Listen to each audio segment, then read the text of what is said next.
महान जनयुद्धको क्रममा उच्च शहादत प्राप्त नेपाल कम्युनिस्ट पार्टी माओवादीका तत्कालीन वैकल्पिक पोलिट ब्युरो सदस्य कमरेड सुरेश वाग्ले बासुको जन्म गोरखाको पालुङटार नगरपालिका वार्ड नम्बर 2 साबिक आँप पिपल गाविस 5 स्थित रातडाँडा भन्ने गाउँमा 2010 साल भाद्र 24 गते बुधबारका दिन बुबा भोजराज बाग्लेका ज्येष्ठ सुपुत्रका रूपमा आमा दुर्गादेवी बाग्लेको कोखबाट भएको थियो।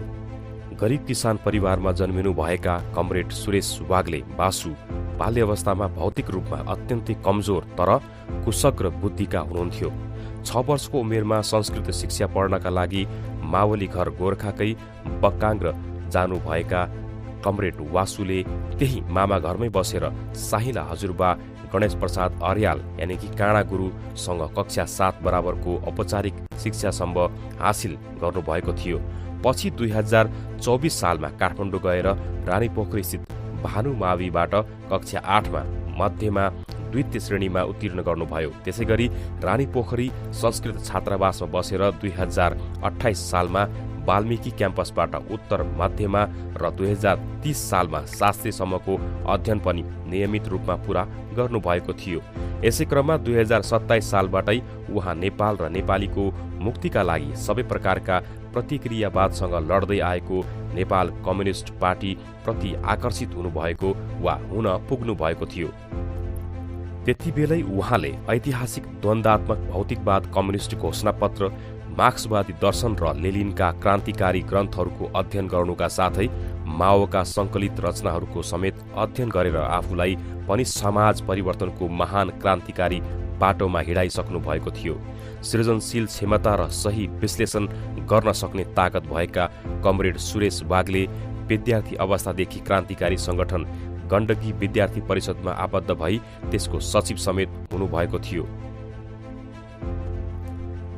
उहाँले त्यसबेला गण्डकी विद्यार्थी संगठनको मुखपत्र लालुपातेमा म्याक्सिम गोर्कीको बारेमा संश्लेषणात्मक लेख समेत छाप्नु भएको थियो। 2031 सालमा आफ्नै गृह जिल्ला गोरखा फर्किएर 2032मा आफ्नै गाउँ आँप पिपलको जनता माविमा शिक्षण पेसामा आबद्ध भएता 2034 सम्ममा त उहाँ तत्कालीन नेकपा चौमको पार्टी सदस्य समेत भइसक्नु भएको थियो। उहाँले शिक्षकहरूको छाता संगठन नेपाल राष्ट्रिय शिक्षक संगठनमा पनि काम गर्नुभएको थियो। 2036 सालसम्म पुग्दा उहाँ गोरखाको क्रान्तिकारी शिक्षकहरूको नेता बनिसक्नु भएको थियो। 2035-36 सालतिर गोरखाको हंसपुर गाविसको ज्ञानज्योति माविमा सरुवा हुनुभएका कमरेड सुरेश वाग्लेसँग त्यहाँ टुकनाथ अधिकारी, तुलसी खनाल, बिन्देश्वरी यादव, ऋषि अधिकारी, भोजनाथ तिताल आदि वामपन्थी शिक्षकहरूसँग सहकार्य गर्न पुग्नुभयो। दिउँसो उहाँहरू विद्यालयको शिक्षणलाई अनुशासित ढङ्गले अगाडि बढाउँदै र बिहान बेलुका स्थानीय जनतालाई अन्याय र अत्याचारको विरुद्ध गोलबद्ध गराउँदै गरिब न निमुखाको सत्ता ल्याउने मार्क्सवादी शिक्षाले प्रशिक्षित र सङ्गठित गर्दै लैजानुहुन्थ्यो। उहाँहरूका यस्ता क्रान्तिकारी गतिविधिलाई पञ्चायतका भरौटेहरूले देखि सहेनन्। अनेक बहाना बनाए यी सङ्गठित शिक्षकहरूलाई पञ्चका भरौटेबाट षड्यन्त्रपूर्ण वा षड्यन्त्रमूलक ढङ्गले तित्रबित्र बनाइयो र कमरेड सुरेश वाग्ले पुनः जनता मावि आँप पिपलमै सरुवा हुनुभयो। ज्ञानज्योति स्कुलबाट कमरेड सुरेश वाग्ले कमरेड तुलसी खनाल लगायत वामपन्थी शिक्षकहरूलाई तित्रबित्र बनाइसकेपछि उक्त स्कुल काङ्ग्रेसीहरूको बिना वर्दीको सिपाही पाल्ने भर्ती केन्द्र बन्न पुग्यो। अखिल विद्यार्थीहरूलाई झुट्टा आरोप लगाउने, यातना दिने, 2-3 वर्ष नियोजित ढङ्गले फेल गरिदिने, गुण्डा लगाएर पिटाउने, खेद्ने जस्ता अत्यन्तै बर्बर दमन गरियो। पीडा सहेर ज्ञानज्योतिमा अखिलका विद्यार्थीहरूले आफ्नो अध्ययनलाई अगाडि बढाइरहे। धेरै प्रतिकार गरेमा आफ्नो भविष्य नै खतम हुने डरले धेरै विद्यार्थीहरू त्राही त्राहीमा पढ्न विवश भए। 2037 सालमा नेपाल राष्ट्रिय शिक्षक संगठन गोरखाको पहिलो जिल्ला अधिवेशनमा सचिव पदमा कमरेड सुरेश वाग्ले निर्वाचित हुन पुग्नुभयो। त्यसपछि उहाँ नेपाल राष्ट्रिय शिक्षक संगठन गोरखाबाट केन्द्रीय प्रतिनिधि बन्नुभयो। नेपाल राष्ट्रिय शिक्षक संगठनको प्रत्येक बैठकमा कमरेड सुरेश वाग्ले पार्टीको लाइन लिएर जानुहुन्थ्यो र प्रस्तावित त्यो लाइनको सही विश्लेषण गरी बैठकमा पास गराउने अग्रिम भूमिका खेल्नुहुन्थ्यो। यसरी यस क्षेत्रमा कम्युनिस्ट पार्टीको नेतृत्व गरेकै कारणले तत्कालीन पञ्चायती व्यवस्थाले कमरेड सुरेश वाग्लेलाई अस्थायी शिक्षकको रूपमा रहन बाध्य पारिरह्यो। स्थायी हुनै दिएन। आफ्नै घरायसी र व्यक्तिगत समस्यालाई उहाँ शिक्षक संगठन र कम्युनिस्ट पार्टीको समस्याको तुलनामा जहिले पनि गौण ठान्नुहुन्थ्यो। पार्टी र संगठनको समस्यालाई प्रधान समस्याको रूपमा लिनुहुन्थ्यो।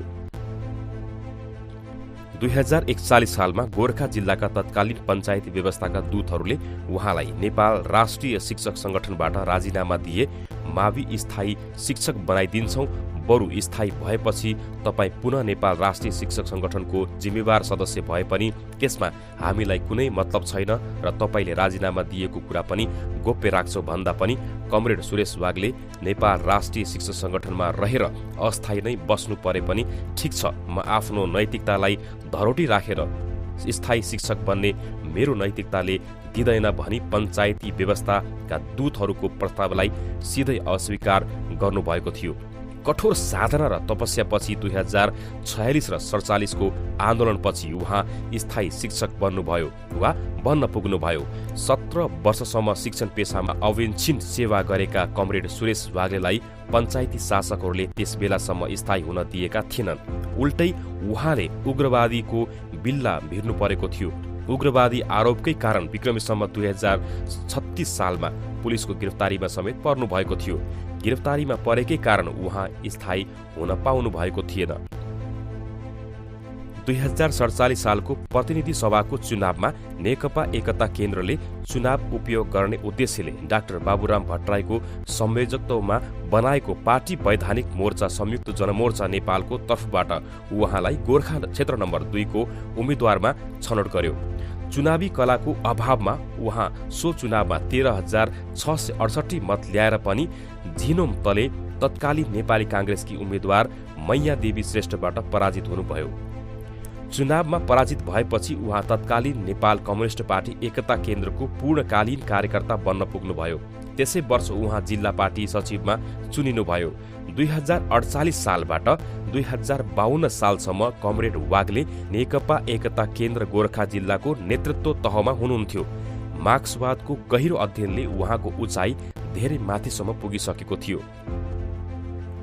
मार्क्सवाद, लेनिनवाद, माओवादप्रति पूर्ण आस्था र विश्वास गर्दै यसलाई नै आफ्नो पथ प्रदर्शक सिद्धान्तको रूपमा मान्दै नेकपा माओवादीको कार्यदिशा अनुकूल नयाँ जनवादी क्रान्ति सम्पन्न गरी समाजवाद र साम्यवादको ध्येय र उद्देश्य हासिल गर्नका लागि आफ्नो महान जिम्मेवारी पूरा गर्न उहाँ 2052 साल फागुन 1 गतेबाट नेकपा माओवादीले थालेको महान जनयुद्धमा सरिक हुन केही समय पहिलेबाट नै भूमिगत हुनुभएको थियो। रोल्पा, रुकुम, गोरखा, सिन्धुली लगायतका जिल्लाबाट सुरु भएको जनयुद्धको झिल्कोलाई देशव्यापी विस्तार गर्दै पार्टीको महत्त्वपूर्ण जिम्मेवारी वहन गर्ने प्रतिक्रियावादी राजतन्त्रात्मक संसदीय व्यवस्थालाई ध्वंस गर्दै नयाँ जनवादी व्यवस्था स्थापना गर्न नेपाली भूमिमा विकास भएको जनयुद्धको योजनाकारहरू मध्ये उहाँ पनि एक हुनुहुन्थ्यो। उहाँलाई त्यसै क्षमताको कारणले नै 2055 मा नेकपा माओवादीले पोलिट ब्युरोको वैकल्पिक सदस्य बनाएको थियो। 2056 भदौमा पार्टीको केन्द्रीय समितिको पूर्ण बैठकपछि पार्टीकै कामको सिलसिलामा जनसेनाको प्लाटुन कमान्डर तथा पार्टीको जिल्ला सदस्य कमरेड भीमसेन पोखरेल र एक महिला प्लाटुन सदस्य कमरेड चिजा गर्तौलासँग गोरखाको गाँखु भाद्रमा 23 गते छोप्राक मैदानबाट गस्तीमा गएका नेपाल प्रहरीको स्पेशल कमान्डो फोर्ससँग जम्का भेट भयो। त्यसपछि घेरा तोड्न खोज्दा उहाँसँगै रहनुभएका प्लाटुन कमान्डर कमरेड भीमसेन पोखरेलको गोली लागेर मृत्यु भयो। प्लाटुन सदस्य कमरेड सरु चाहिँ घेरा तोड्न सफल हुनुभयो। कमरेड भीमसेन पोखरेलको हत्या गरिसकेपछि प्रहरीले कमरेड सुरेश वाग्लेलाई केही समय कब्जामा राख्यो। त्यसपछि उहाँलाई आत्मसमर्पण गर्न भनिएको थियो, तर त्यो कुरा उहाँले नमानेपछि त्यही गोली हानी प्रहरीले हत्या गरेको थियो। त्यसरी उहाँको महान जनयुद्धमा शहादत हुन पुगेको थियो। यस स्मृति दिवसमा उहाँहरूप्रति भावपूर्ण श्रद्धाञ्जली व्यक्त गर्न चाहन्छौँ। आजको यस भिडियोलाई पूर्ण रूपमा सामाजिक पत्र नेपाल समाज पत्रको प्रष्ट तस्बिरलाई हामी विशेष आभारको लागि धन्यवाद व्यक्त गर्न चाहन्छौँ।